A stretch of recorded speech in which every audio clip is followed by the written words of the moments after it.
Magandang araw po mga Lods at welcome back po sa channel. So dito po sa harapan makikita niyo po ito po isang solar panel po mga Lods. So madalas pong tinatanong po sa channel natin kung paano ba lagyan ng MC4 connectors itong solar panel natin na maliit. So baliktarin natin mga Lods para makita niyo dito sa likod kung anong nasa likod. So, ang klase po sa solar panel natin, for demo purpose lang. Ito po isang maliit na solar panel, naka 6 volts lang po ito mga Lods.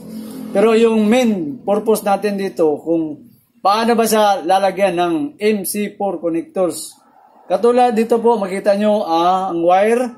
So, ang wire na ginagamit dito po mga Lods ay naka number 12 AWG. Speaker wire gamit natin. Tapos, naka red at saka black.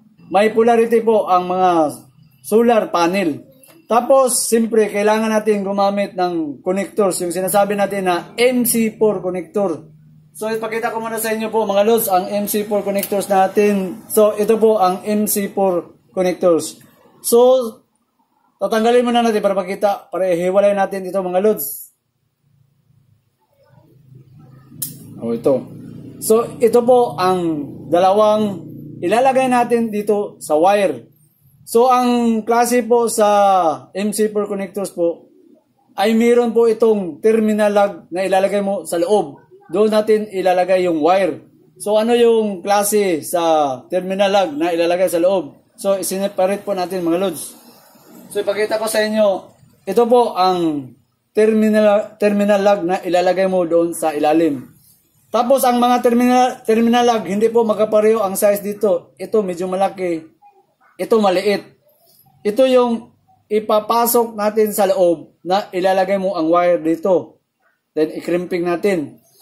Tapos, pag nasaksak po ito sa lalim, magkukontak, pag i-plug in mo ito, magpapasok po siya ganito, ito, ganyan mangyari sa ilalim.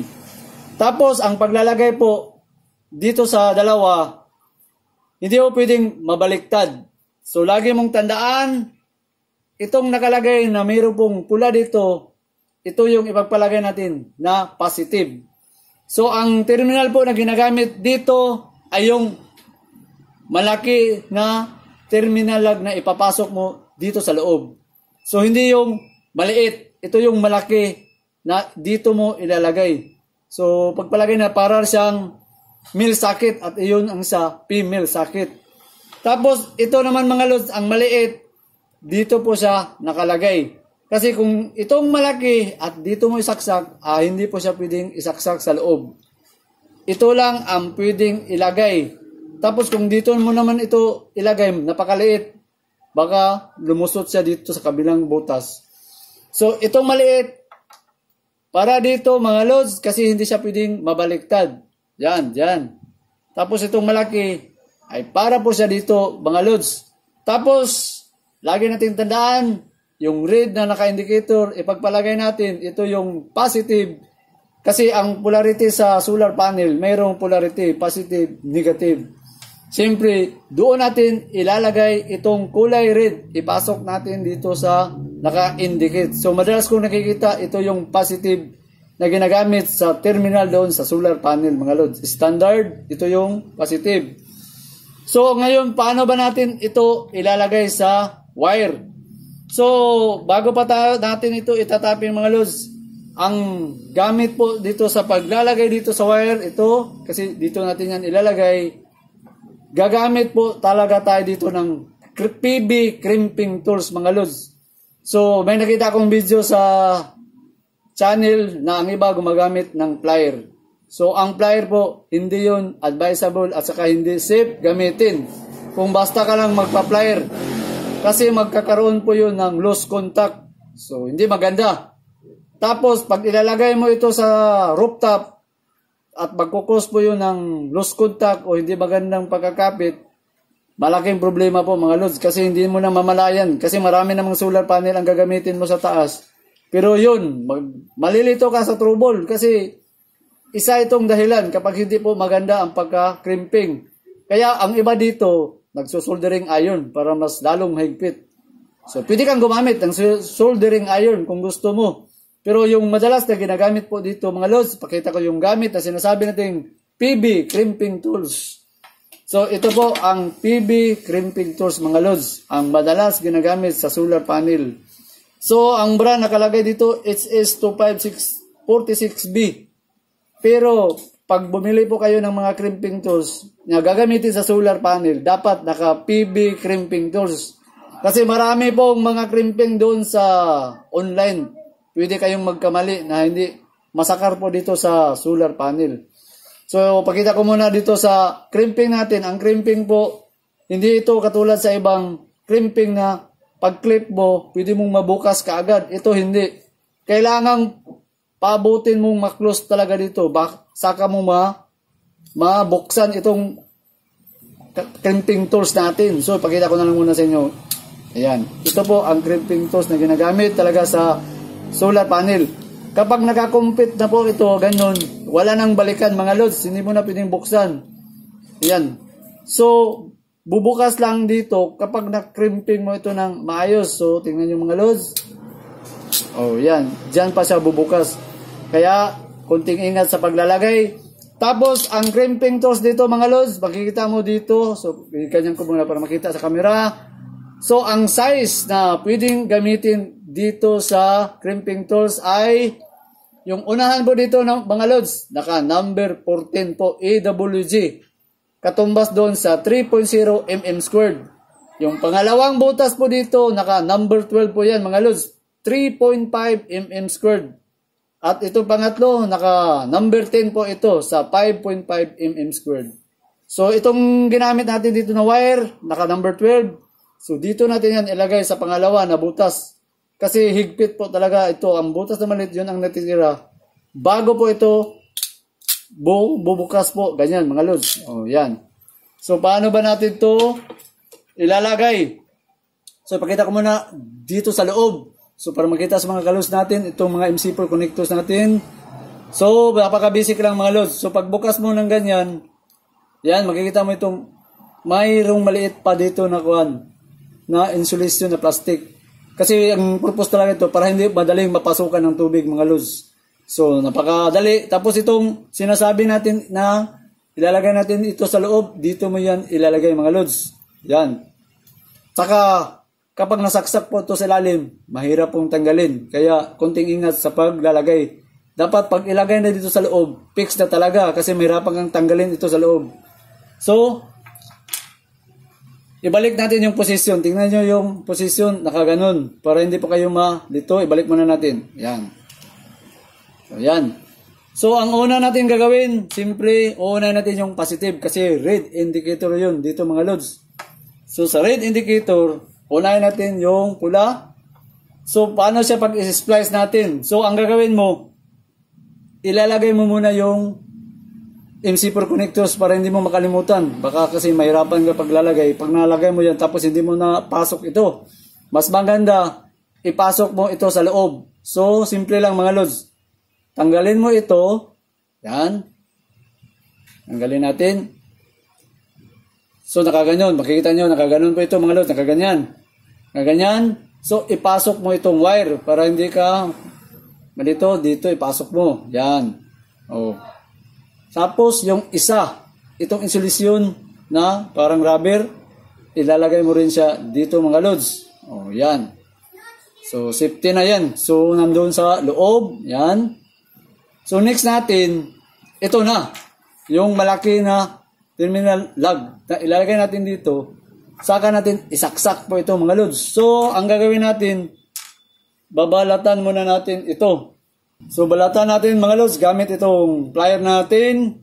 So, naka number 12 po ito. So, pwede lang dito. Tapos, ganyan. Okay. So, palala, hindi po ito pwedeng gamitin sa crimping tools. Loose contact ang abutin mo doon mga lods. Kaya ito, makita mo, yan. Itong wire, wala tayong gagawin. I-crimping natin. So, gamit na tayo sa crimping tools natin. So, itong sinasabi natin na crimping tools. Dahil nga, number 12 ang wire natin. So, sa center tayo. Dito natin yan ilalagay. Yan. Ipapasok lang natin yan mga loads. Yan. Wala tayong gagawin. Crimping tayong kunti.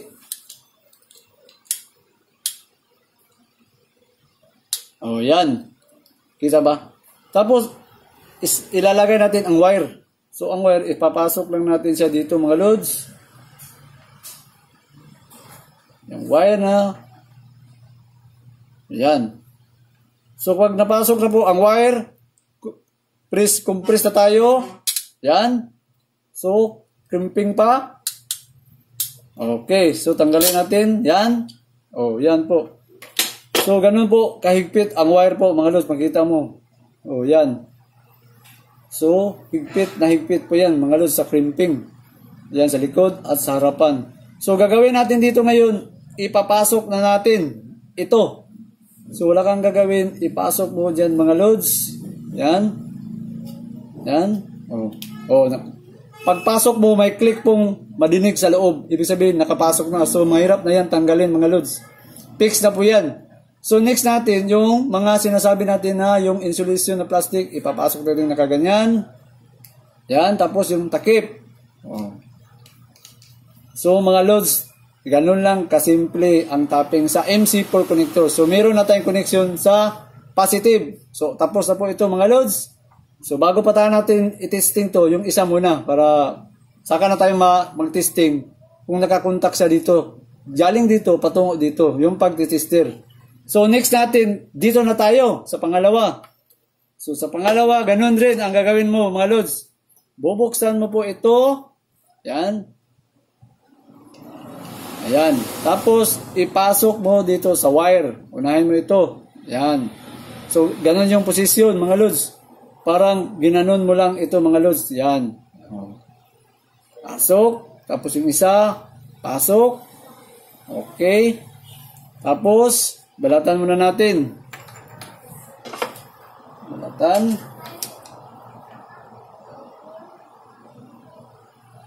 Okay. Yan.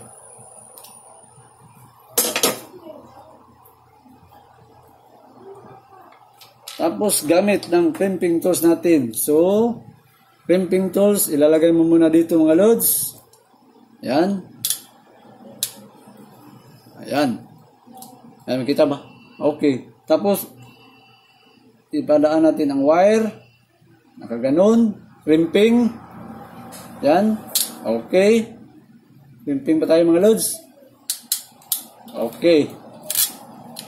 Oh. Yan. So, makita. So, higpitan pa natin para sure tayo. Pinakita ko lang na double check para sure tayo na hindi maglusuntak. Okay. Yan. Okay. So, yan po, mga lods. Oh. Yung pag-crimping tools natin. Safe na safe. So, kung wala kang crimping tools, pwede kang mag-soldering iron. Kaya lang, kapag nasa rooftop ka, so mahirapan ka na doon kasi kailangan mo pa ng supply sa soldering iron mo. So, ngayon, next na natin, ipapasok na natin siya dito sa loob, mga lods. Dito natin yan ipapasok. Tapos, post natin, magkiklik siya kapag naipasok. O, yan, madidinig, click. So, ibig sabihin, nakapasok. Tapos yung takip natin, yan. So, isahin natin para makita. Diyan. Tapos yung isa. Okay. So, ito mga lods. Tapos na po, meron ka ng MC4. Ito yung positive. Ito yung negative. Tapos, ang pagtitesting po dito, so simple, may wire, meron naman tong wire at saka dito. Pwede kang mag-tester dito. Patungo dito kung nakakonektado. So, para mas makita, gamit tayo ng multi-tester. So, ang gagamitin natin na multi-tester, ito yung basic. Para kung may makakita pa sa video natin, makikita sa mga cards natin, yung bago mag-umpisa dito sa kasulat natin, so isit mo lang sa times 10 ang tester para sa resistance continuity. Okay. So, continuity muna tayo. O yan, pumalo mga loads, merong resistance continuity. So, gagawin mo, wala kang gagawin, itong wire dito, ilalagay mo lang siya dito. So, sa resistive continuity mga loads, kahit magkabaliktad po itong pula at saka itim. Kahit saan mo ilagay, pwede kasi resistance lang ang kukunin mo, continuity. Kung nakakontak ba ang wire dito sa dulo. So, positive, diyan mo ilagay, kahit magbaliktad dito, positive, dapat papalo yung tester. So, tingnan natin, papalo ba? So, ayan po mga loads. So, yan. Paalala mo mga loads, ito meron itong kunting voltahe. So, hindi ka pwedeng i-tester mo dito sa kabila, baka masira po ang tester. So ito nakabaliktad, medyo mahina ang voltahe o resistance. Yung positive lang ang iti-testing mo. Dito yung positive, nakalagay ang tester sa positive, positive dito. O yan, ibig sabihin, nakakonektado ang connection dito sa ginamit natin. Huwag mong ilagay sa positive, tapos nakasiting ito sa resistance, delikado loads, masira ang tester mo. Kasi may voltahe ang solar panel. Siguraduhin mo, positive dito, positive ang ilagay mo. Kasi kung ilagay mo ito sa positive, tapos malakas ang voltahe, masira po ang multitester. So yan, positive tayo, sa negative na tayo. So makikita naman sa loob. So ilalagay mo lang siya dito mga loads. Tapos, dyan natin ilagay. So ayan po, makita. So, pumalo, ibig sabihin, nagkakonektado. Katulad dito, metal to metal. Yan po ang mangyari. Nakakonektado yan, ibig sabihin.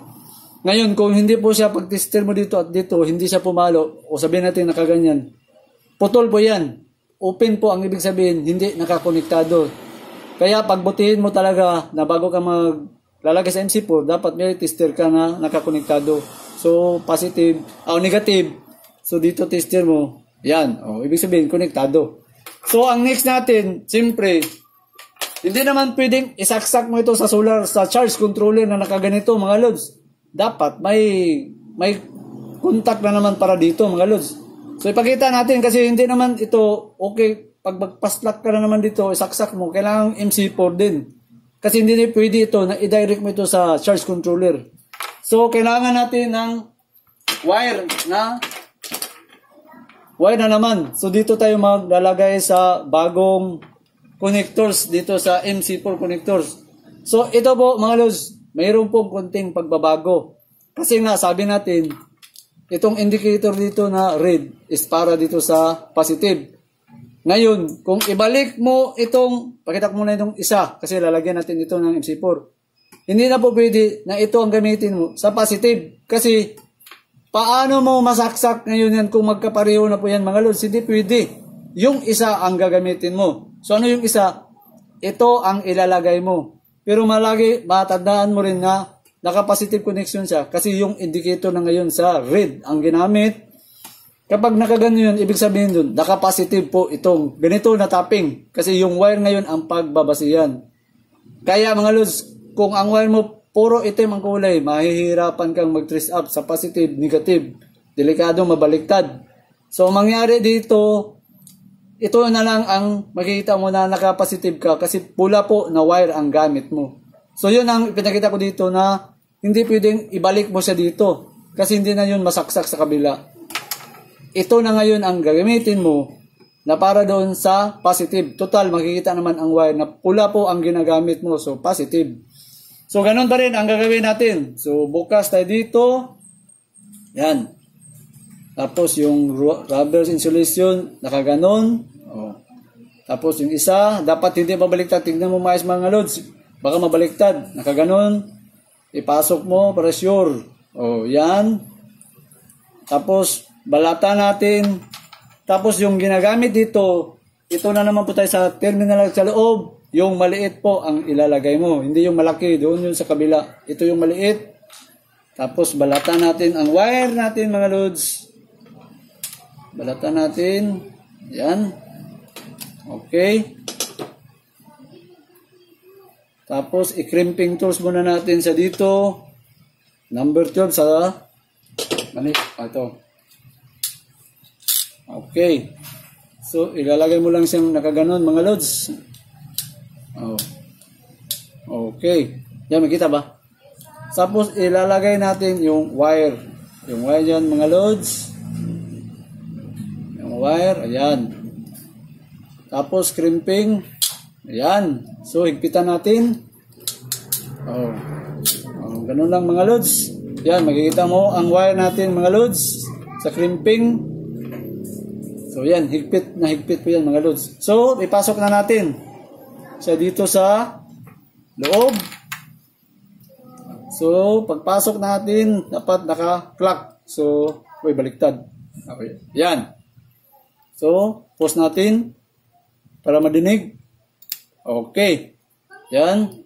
So, hindi yan basta matanggal mga lods kapag nakapasok sa loob. Mahirapan kang tanggalin ito kapag nakapasok na. Tapos yung rubber, nasaan na yun? O ito. Yung rubber, ganun. Yan. Para hindi madaling makapasok yung tubig. Yun ang protection dyan mga lods. So yan, higpit na po. So yung sa kabila na tayo. Sa kabila, ganun pa rin. Tanggalin natin ito. Yan. Tapos ipasok natin dito sa, ito naka-negative ito kasi wire ang pagbabasya na lang natin dito mga lods. O baka mabaliktad. Okay. Okay. So nakaganyan. Okay. Double check kasi pag nagkamali, wala na. Hindi na magagamit. Tapos balatan natin. Balat. Okay. Noon. Tapos yung terminal lag natin, ilalagay muna natin dito. Nakaganon. Yan. So, crimping tayo mga lods.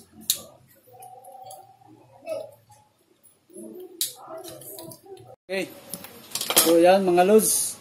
So, makita naman naka-crimping yan mga lods. So, pasok natin yung dito sa loob. Yan. So, ipupus lang natin siya mga lods. Yan. Oh, yan. May na-click siya. So, ibig sabihin nakapasok na. Tapos, ganyan at itakip na natin. So, yan po mga lods. Tapos na po. So, ang gagawin natin, isasaksak na natin siya dito mga lods. So, sa pagsaksak, madali mong malaman yung wire lang tingnan mo. Naka-red. Tapos ito, naka-red po itong isa. So, doon natin sa isaksak. So, diyan nakasaksak mga lods. Yan, makikita mo. O, yan. Tapos yung pagtanggal, itong clip niya dito, isabay mong, kung gusto mong tanggalin kasi mahirap itong tanggalin kung idiretso mo. So, kailangan i-compress mo dito mga lods. Ito, yung dalawa dito, i-compress mo lang. Yan, pag na-compress mo, yan, makita mo, nakaangat. Hatakin mo lang. Okay. O, yan mga lods, tanggal. So, ipasok na natin. Okay. O, sa kabila. So, yung wire, ang ibig kong sabihin na lang, tingnan yung mga lods, nakaitim. O, yan. So, ibig sabihin mga lods, naka-connectors, MC4 connectors na po ang gamit sa solar panel. Kasi kadalasan po sa iba dito, hindi po MC4 ang ipinadala, yung alligator clip. Mas maganda po ang mga MC4 kasi pwede mong i-series o iparallel ang connection. Tapos kung hindi kasi naka MC4, palagi kang magpuputol sa wire mo, i-connect mo. So depende na lang yun. Kung wala talaga kayong MC4, pwede nyo i-direct na lang. Kaya lang pag magbago-bago ka sa connection, sa series, sa parallel, baka lilit ang wire mo, mga lods. So ayan, makikita. So dito po sa dulo, doon na tayo mag-testing. Kung papasok ba, nakakonektado ba yung positive dito sa dulo at dulo dito. So balatan mo na natin ito mga lods. Yan. Yan. Tapos, pwede mo ring subukan kung may voltahe ito. May voltahe kasi 6 volts. Pero, titingnan mo natin kung nakakonektado yung dulo dito at saka yung pula dito mga lods. So, wala tayong gagawin. Balatan muna natin yung dulo dito. Yan. At saka yung isa. Tapos, kunting ingat dito sa solar natin kapag ganito. Kasi nga, may voltahe po ito. Lalo na kung na-expose sa init mga lods. So, para makita mo na okay po ang nakakontak po ito sa loob. Yung positive dito at saka yung positive doon, dapat magkakonektado ang pagka-koneksyon. So, balik tayo sa multitester natin. Ayan, makita ba? Okay. So, wala tayong gagawin. Yung dulo dito sa pula at dito sa pula. So, dapat papalo yung multitester.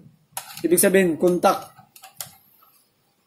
So, ayan, makita mga lods, naka-follow yung multitester. Ibig sabihin, nakakonektado po ito sa dulo ng dulo. So, nakakonekto sa MC4.